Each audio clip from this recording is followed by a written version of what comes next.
probably been wondering where this has been.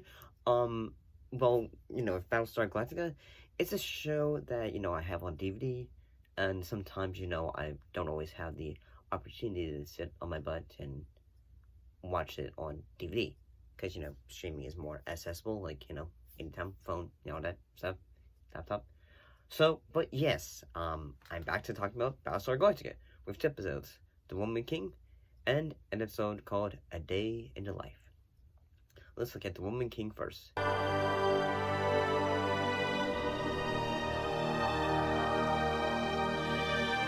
In this episode, several folks on the ship are, in a way, dying and as well as getting sick.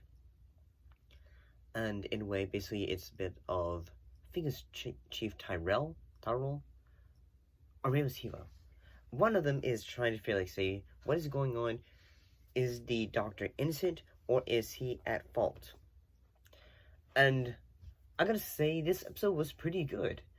And that, say, the Battlestar crew, they are in space, they are having to fight off against they're in a war, in a way, against, machine death robots. But I gotta say, I like the fact, they're trying to do a bit of a moral, say, at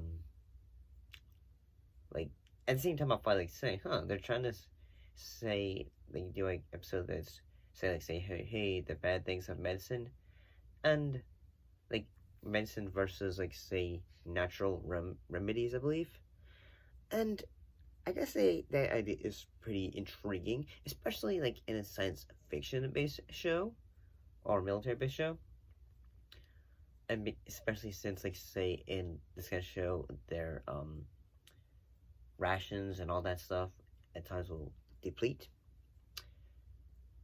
But I guess this episode was pretty good in that at times I thought, this episode's starting to remind me of the case of Dr. Death. And that, he is, say, don't worry, I'll take care of you. And then, no. He gives into Eva the wrong medicine.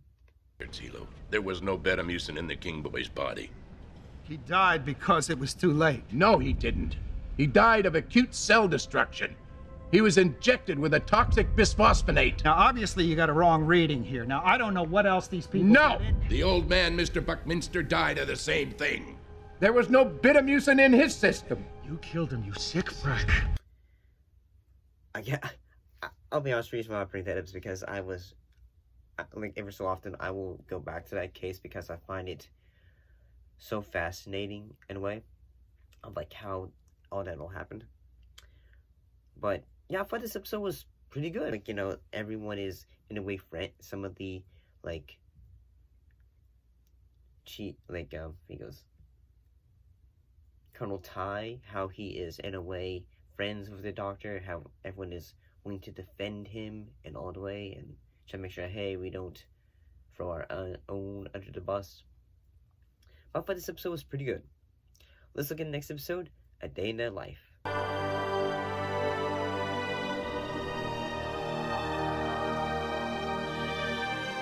So in this episode, this episode has a main plot and a subplot. The main plot is in that, Cally, I believe, and her husband get stuck in the airlock, and, well, they don't get stuck in there.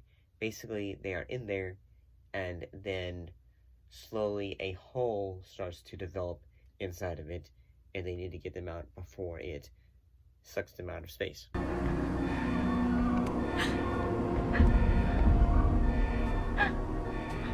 I was being selfish. I wanted you with me. Like old times. I didn't think about Nick. I'm sorry.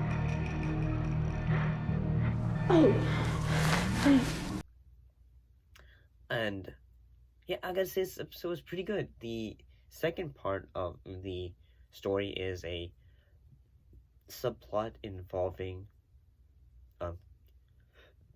Adama basically thinking about the past, like how, hey, his wife was just ceasing to have her issues, and that, yes, he was a military man, and at the same time, the family was always moving everywhere, but she had also been, I think the story is trying to tell us that she was a clinical alcoholic, in that, she was always drinking, and in a way it was, like, as soon as the Adama had, like, left, things got bad.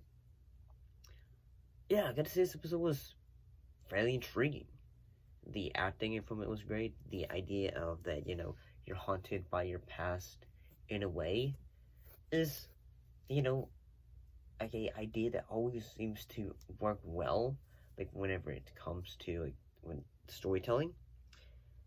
I don't know. I thought both of these episodes were pretty good.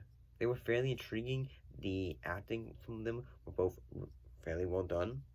But yeah, I gotta say these episodes were pretty good. See you.